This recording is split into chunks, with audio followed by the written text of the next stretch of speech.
السلام علیکم ناظرین، اردو ٹی وی چینل میں خوش آمدید۔ ویورز، ڈرامہ سیریل بنو کے نیکسٹ ایپیسوڈ میں آپ دیکھیں گے ثانی کی والدہ جب اپنی بیٹی کے گھر آئیں تو انہیں معلوم ہو گیا کہ اذلان نے ثانی کے ساتھ کیا رویہ رکھا۔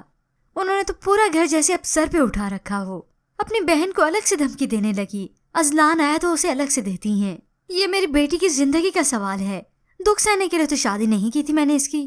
اور اب اذلان کی بھی برداشت ختم ہوئی، اس نے بھی دھمکی دے ڈالی کہ اگر وہ یہ سب پھر سے دوبارہ کریں گی تو وہ ثانی کو ان کے ساتھ واپس گھر بھیج دے گا۔ اور اب اسی بات کا فیصلہ ثانی پر ہی تو ڈالا گیا۔ حالانکہ اذلان کی والدہ نے سمجھایا کہ صبر کرے، اللہ پہ بھروسہ رکھے، سب کچھ ٹھیک ہو جائے گا۔ اب جب ثانی پر یہ فیصلہ چھوڑا گیا تو وہ اذلان کے ساتھ کو قبول کرتی ہے، چاہے جیسا بھی ہو۔ اب جب ثانی کی والدہ بے عزتی کروا کر واپس گھر گئیں تو بس واویلا ہی کرتی ہیں۔ سارا معاشرہ آ کر شہریار صاحب کو بتایا، اور ساتھ یہ بھی کہ وہ اپنی بیٹی کو اس گھر میں رہنے نہیں دیں گی، واپس لے آئیں گی۔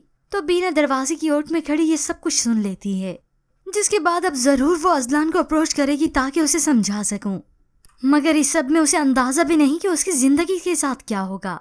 نہال ایک مرتبہ اگنور کر سکتا ہے، دوسری مرتبہ، تیسری مرتبہ، مگر جب وہ ثبوتوں کے ساتھ یہ سب دیکھے گا تو اپنی آنکھوں پر یقین اسے آ ہی جائے گا، تب وہ اپنی آنکھوں پہ یقین کرے گا، حالانکہ وہ ادھورا سچ ہی ہوگا۔ اور بینا اسی بات ہی کو تو نہیں سمجھے گی۔ پر ویورز، آپ کو کیا لگتا ہے کہ اب کی بار نہال بینا پر شک کر ہی لے گا، یا پھر بینا پر اس کا اعتبار ایسا ہوگا جیسے وہ پہلے کیا کرتا تھا؟ اس کے متعلق ہمیں اپنی قیمتی رائے کا اظہار ضرور کیجیے گا۔ مزید ڈراماز پرومو کے لیے آپ دیکھتے رہیے اردو ٹی وی۔